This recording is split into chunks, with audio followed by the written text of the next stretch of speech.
तो good morning समस्त को एठी मु सकाल सकाल मो मुह टे मिरर देखी कहीं जानी आज मु बहुत हैप्पी थी।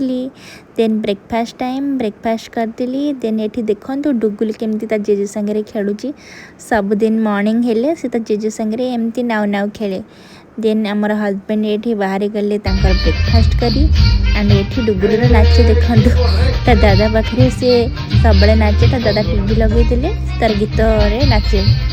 तो मत बहुत खुशी लगे धीरे धीरे मो डुगुलू सब जिन शिखीगले। तो लंच टाइम हो तो मुझे एग फ्राइड राइस बनी।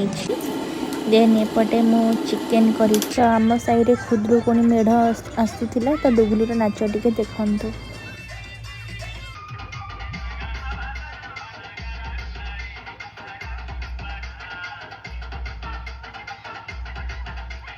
तो आई होप आज वीडियोटा आपण मानक भल लगी।